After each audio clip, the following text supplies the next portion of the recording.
अस्सलाम वालेकुम। बिस्मिल्लाहिर्रहमानिर्रहीम। रब्बि इश्रह ली सदरी व यस्सिर ली अमरी वहलुल उक़दतम मिन लिसानी यफ़क़हू क़ौली।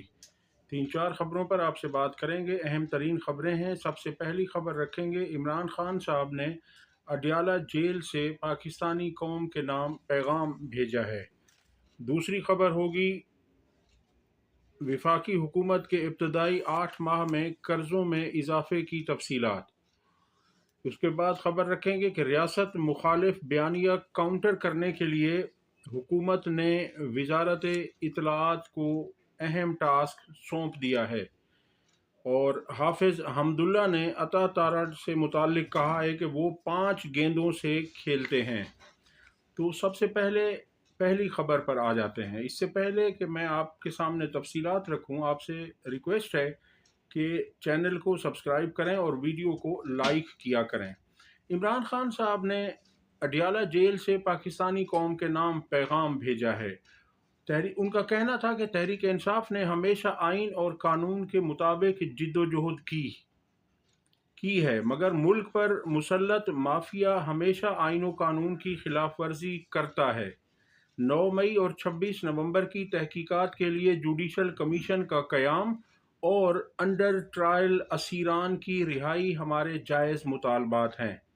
यानी कि जिनके केसेस अभी चल रहे हैं उन कैदियों की रिहाई और 9 मई और 26 नवंबर की तहकीकात के लिए अदालती कमीशन, ये 2 मुतालबात इमरान खान साहब ने किए हैं। वो मज़ीद कहते हैं कि मैं सिविल नाफरमानी की तहरीक चंद दिनों के लिए मुअख्खर कर रहा हूँ। इस दौरान तहरीक के खद्दोखाल और टाइम लाइन का फैसला करूँगा। 7 ऐसी वजूहात हैं जिनकी वजह से हमारे लिए सिविल नाफरमानी की तहरीक शुरू करना ज़रूरी हो चुका है। जो 7 वजूहात हैं उनमें से पहली वजह उन्होंने ये बताई है कि 2023 में लंदन प्लान के तहत पंजाब और खैबर पख्तूनख्वा असम्बलियों के इलेक्शन आइन के बरखिलाफ 90 दिन के अंदर नहीं कराए गए, क्योंकि इलेक्शन से पहले तहरीक इंसाफ को ख़त्म करना मकसद था। नंबर 2, उन्होंने कहा कि 9 मई से पहले ही मुझ पर 140 से जायद मुकदमात बना दिए गए थे। रेंजर्स ने मुझे इस्लामाबाद से अगवा किया, जिसको सुप्रीम कोर्ट ने गैर आइनी करार दिया। 9 मई एक फॉल्स फ्लैग ऑपरेशन था, जिसके तहत हमारे लोगों को गिरफ्तार करना मकसद था। 10,000 अफराद को गिरफ्तार करके झूठे मुकदमात में जेलों में डाल दिया गया। हमारे कारकुनान और पार्टी रहनुमाओं पर तशद्दुद किया गया, उनके घरों को तोड़ा गया, उनके ख़ानदानों को हिरासा किया गया, उनको अदालतों से ज़मानत मिलते ही नए केस जो झूठे पर्चों में गिरफ्तार किया गया, यानी उन्हें ज़मानत मिलते ही किसी नए झूठे पर्चे में गिरफ्तार कर लिया जाता। मेरे अगवा से लेकर कारकुनान पे तशद्दुद, गिरफ्तारियां, सब कुछ गैर कानूनी और गैर आइनी था। इस जुल्म के खिलाफ सुप्रीम कोर्ट में पिटीशन दायर की, लेकिन सुप्रीम कोर्ट ने इंसानी हुकूक की इन बदतरीन खिलाफ वर्जियों का नोटिस तक ना लिया। काजी फायज ईसा हुकूमत के साथ मिला हुआ था। 1971 के बाद कभी किसी पार्टी पर इस तरह का रियासती जबर नहीं किया गया। नंबर 3 वजह उन्होंने बताई कि तमाम गैर कानूनी और गैर जमहूरी हरबों के बाद इनको गलत फहमी थी कि 8 फरवरी को तहरीक इंसाफ इलेक्शंस नहीं जीत सकती। सिकंदर सुल्तान राजा और काजी फायज ईसा ने मिलकर पार्टी निशान छीना, जो पार्टी को बैन करने के मुतरादिफ था, यानी पार्टी पर पाबंदी लगाने के बराबर था। हमारे उम्मीदवारों को निशाना बनाया गया। 3 उम्मीदवारों को ज़बरदस्ती इलेक्शन से दस्तबरदार कराया गया। नंबर 4, वो कहते हैं कि उनको इंजीनियरिंग के ज़रिए इलेक्शन जीतने का इस कदर यकीन था, यानी इंजीनियरिंग यानी 2 नंबरी के ज़रिए से, फॉर्म 47 के ज़रिए से, धांधली के ज़रिए से, उनको इंजीनियरिंग के ज़रिए इलेक्शन जीतने का इस कदर यकीन था कि नवाज शरीफ अपनी विक्ट्री स्पीच भी करने को तैयार था। लेकिन तकरीर से पहले उनको पता चला कि तहरीक इंसाफ इलेक्शन जीत गई है। फिर उन्होंने فارم 47 کے ذریعے الیکشن فراڈ کیا۔ کمشنر راولپنڈی نے اس فراڈ کو کنفرم کیا اور گواہی دی، لیکن اس پر بھی نظام انصاف خاموش رہا اور کوئی نوٹس تک نہ لیا۔ نمبر 5 کہتے ہیں کہ اس رجیم چینج کے بعد کے 2.5 سالوں میں یوں تو انصاف کے نظام پر قبضے کے لیے ہر جابرانہ اور غیر اخلاقی حربہ استعمال کیا گیا، لیکن 26ویں آئینی ترمیم کے ذریعے عدالتوں کی آزادی کے تابوت میں آخری کیل ٹھونک دیا گیا۔ اپنی مرضی کے جج لگانے کے لیے آئین کے ساتھ کھلواڑ کیا گیا۔ اس ترمیم کی منظوری کے لیے جو حربے استعمال کیے گئے وہ بھی ایک مضحکہ خیز داستان ہے، لیکن اس سارے معاملے پر بھی نہ عدلیہ نے کوئی نوٹس لیا، نہ ریاست کا چوتھا ستون سمجھے جانے والے میڈیا میں، یعنی کہ میڈیا نے بھی کچھ نہیں کیا، کوئی خلاف چوتھا ستون سمجھے جانے والے میڈیا میں اس کے خلاف آواز بلند کرنے کی اخلاقی جرات تھی۔ نمبر 6 وہ کہتے ہیں کہ سپریم کورٹ کے فل کورٹ کے فیصلے کے باوجود تحریک انصاف کو آج تک مخصوص نشستیں نہیں دی گئیں۔ یہ نہ صرف توہین عدالت ہے بلکہ عوامی فیصلے کی توہین اور جمہوریت پر شبخون بھی ہے۔ نمبر 7 وہ کہتے ہیں کہ 26 نومبر کو ہمارے پرامن اور نہتے سیاسی کارکنان پر گولیاں برسائی گئیں۔ ہمارے کارکنان مکمل طور پر پرامن تھے، انہوں نے کسی کو نقصان نہیں پہنچایا تھا۔ ان کا مطالبہ آئین اور جمہوریت کی بحالی تھا، نہ تو لا اینڈ آرڈر کی صورتحال تھی، نہ ہی کوئی اور پرتشدد کارروائی ہوئی، لیکن اس کے باوجود ہمارے لوگ شہید کیے گئے۔ 12 لوگ مغرب سے پہلے شہید کیے گئے اور باقیوں کو رات بجلی بند کر کے گولیاں ماری گئیں۔ یہ انہوں نے 7 وجوہات بتائی ہیں خان صاحب نے، کہ انہوں نے کہا کہ اس کے بعد پھر ہم مجبور ہوئے ہیں کہ ہم اس طرف جائیں، آخری حربے کی طرف۔ ان حالات میں جب پاکستانیوں سے تمام آئینی حقوق چھین لیے گئے ہیں، پارلیمنٹ اور سپریم کورٹ پر قبضہ کر لیا گیا ہے، پرامن احتجاج کا حق چھین لیا گیا ہے، قانون اور آئین کی بنیادیں ہلا دی گئی ہیں، اپنے ہی شہریوں پر گولیاں چلائی جا رہی ہیں، اداروں کو عوام کے مقابلے میں لانے کی کوششیں کی جا رہی ہیں، تو سول نافرمانی کی تحریک شروع کرنا قوم کی مجبوری بن چکی ہے۔ اس کے علاوہ اپوزیشن لیڈران کو جیل میں ملاقات کے لیے ویلکم کرتا ہوں۔ واضح ہے کہ گزشتہ دنوں رؤوف حسن صاحب نے یہ خبر دی تھی کہ عمران خان صاحب نے کہا ہے کہ وہ اختر مینگل صاحب، مولانا فضل الرحمان صاحب اور محمود خان اچکزئی صاحب سے ملاقات کرنا چاہتے ہیں۔ تو یہ اس طرف اشارہ ہے کہ اپوزیشن لیڈران وہ ان 3 کا ذکر کر رہے ہیں کہ ان 3 کے ساتھ ملاقات کے لیے میں ان کو ویلکم کرتا ہوں، پر مجھے اس حکومت سے امید نہیں ہے کہ وہ اپوزیشن لیڈران کو مجھ سے ملاقات کی اجازت دیں گے، کیونکہ انہوں نے میری پارٹی کے لوگوں سے بھی 3 مہینے سے میری ملاقات نہیں کروائی۔ یہ تو تھی عمران خان صاحب کی اڈیالہ جیل سے گفتگو۔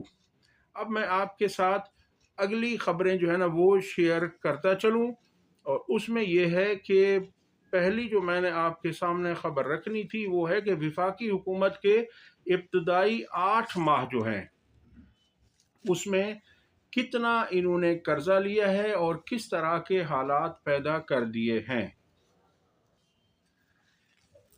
اسٹیٹ بینک کے ابتدائی 8 ماہ میں اسٹیٹ بینک آف پاکستان نے وفاقی حکومت کے ابتدائی 8 ماہ میں قرضوں کے اضافے سے متعلق دستاویزات جاری کر دیں۔ وفاقی حکومت کے ابتدائی 8 ماہ میں قرضوں میں اضافے کی تفصیلات سامنے آ گئی ہیں، جس کے مطابق مارچ سے اکتوبر 2024 تک وفاقی حکومت کے قرضے میں 4,304 ارب روپے 4,304 ارب روپے کا اضافہ ہوا ہے۔ یہ صرف 8 مہینے کی کارگزاری ہے اس حکومت کی۔ اسٹیٹ بینک آف پاکستان کی جانب سے جاری کردہ دستاویز کے مطابق مارچ سے اکتوبر کے دوران وفاقی حکومت نے یہ قرضہ بڑھایا ہے اور اکتوبر 2024 تک یہ قرضہ 69,000 114 अरब रुपए हो गया है। स्टेट बैंक के दस्तावेजात के मुताबिक फरवरी 2024 में विफाकी हुकूमत के कर्जों का हुजम 64,810 अरब रुपए था। मौजूदा हुकूमत के पहले 8 माह में मकामी कर्ज में 8,556 अरब रुपए का इजाफा हुआ। दस्तावेज में बताया गया है कि इब्तदाई 8 माह की मुद्दत में मरकजी हुकूमत के गैर मुल्की कर्ज में 251 अरब रुपए की कमी हुई है। स्टेट बैंक की जानिब से जारी करदा दस्तावेजात के मुताबिक अक्टूबर 2024 तक विफाकी हुकूमत का मकामी कर्जा 47,231 अरब था, जबकि इसी मुद्दत तक विफाकी हुकूमत का गैर मुल्की कर्जा 21,884 अरब था। दस्तावेजात के मुताबिक फरवरी तक विफाकी हुकूमत का मकामी कर्जा 42,675 अरब रुपए था। फरवरी तक मरकजी हुकूमत का गैर मुल्की कर्जा 22,134 अरब था, जबकि दूसरी तरफ पंजाब हुकूमत ने पंजाब असम्बली के अरकान के लिए जो उनकी तनख्वाहों में इजाफा किया है वो इतना ख़तरनाक है कि आप उन्हें यकीन नहीं आएगा आपको कि इतना बड़ा इजाफा भी हो सकता है। एक तरफ हम एक एक डॉलर के लिए IMF के पाँव पकड़ते हैं और दूसरी तरफ इन्होंने हर पंजाब असम्बली के रुकन के लिए जो उसकी तनख्वाह 1 लाख रुपए थी वो बढ़ाकर 5 लाख रुपए कर दी है, यानी 4 लाख रुपए इजाफा किया है, जो कि 900% बनता है। अगली खबर आपके सामने रखने जा रहा हूं मैं, और वो खबर है कि रियासत मुखालिफ बयानिए का तोड़ करने के लिए अब ये हुकूमत को कौन सा बयानिया रियासत मुखालिफ दिखाई देता है ये वही जानते हैं।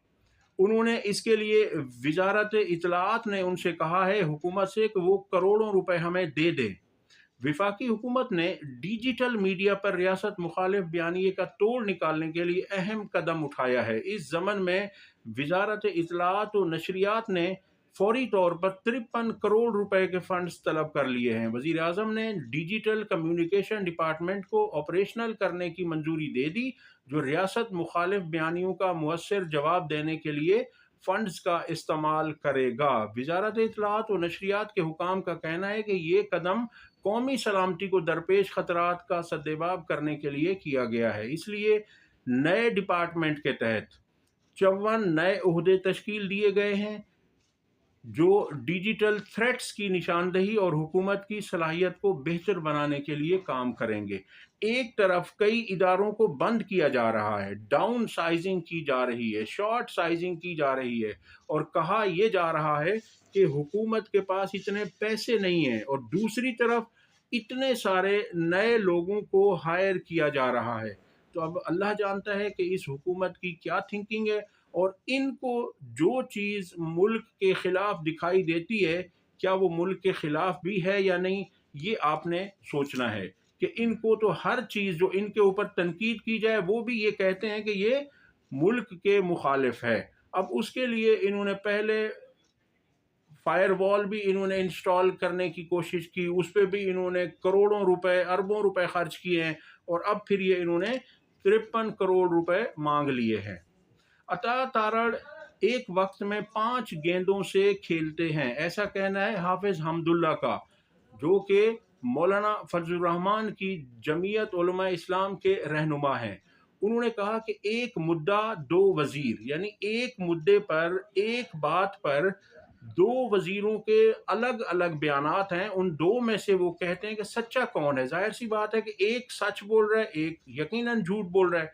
उन्होंने कहा कि सदर के मदारस रजिस्ट्रेशन बिल के एतराज़ात में FATF का जिक्र नहीं। अता तारड़ का ऐसा कहना है। FATF आपको पता है कि ये होता है फाइनेंशियल एक्शन टास्क फोर्स। इसमें वो कहते हैं कि अता तारड़ ने कहा है कि सदर ने जो मदारस रजिस्ट्रेशन बिल पर एतराज़ किया है उसमें FATF का जिक्र नहीं किया, जबकि वो कह रहे हैं कि अकील मलिक ने कहा है कि सदर ने मदारस रजिस्ट्रेशन बिल एतराज़ात में FATF का हवाला दिया। फैटफ की तशवीश बिल्कुल है, सदर साहब ठीक कह रहे हैं, ऐसा कहना है अकील मलिक का। अब हाफिज हमदुल्ला ने कहा कि अताउल्लाह तारड़ एक वक्त में 5 गेंदों से खेलते हैं, वो हुकूमत के तर्जुमान हैं یا ایوان صدر کے ترجمان ہیں، یعنی انہیں صرف حکومت کی ترجمانی کرنی چاہیے، ایوان صدر کا ترجمان ان کا الگ سے موجود ہے۔ سنیے کیا کہہ رہے ہیں حافظ حمداللہ۔ پہلے تو کہا کرتے تھے یہ سارا ملبہ ایوان صدر پہ ڈالتے تھے حکومت، آج عطا تارڑ ایوان صدر کی ترجمانی کر رہے ہیں۔ اب سوال یہ ہے عطا تارڑ ایوان صدر کا ترجمان ہے، پیپلز پارٹی کا ترجمان ہے، مسلم لیگ کا ترجمان ہے، حکومت کا وزیر اطلاعات ہے، یا ان علماء کا ترجمان ہے جو ان کے ساتھ وہ بیٹھے تھے؟ وہ کہتے ہیں فیٹ آف فزیکل ہی نہیں ہے اس میں، کہتے ہیں آپ پڑھتے نہیں ہیں، ویسے تنقید کر رہے ہیں، سیاست کر رہے ہیں اس کے اوپر۔ ایک عطا تارڑ ہے، ایک ہی وقت میں ایک ہی آن میں 5 گیندوں سے کھیلتا ہے۔ اب آپ خود اندازہ لگائیے یہ عجیب نمونہ ہے، ٹیلنٹ ہے، یہ عجیب نمونہ، ہر بندہ نہیں 5 گیندوں سے ایک ساتھ کھیل سکتا۔ یہ نمونہ ہے ان لوگوں کو ملا ہے۔ سر یہ وزارت کے لیے بہت ضروری ہے نمونہ ہونا، یہ ٹیلنٹ ہونا۔ ٹھیک ہے جی تو اب تک کے لیے اتنا ہی۔ ویڈیو پسند آئی ہو تو اسے لائک اور شیئر کریں، چینل کو سبسکرائب کریں۔ اللہ حافظ۔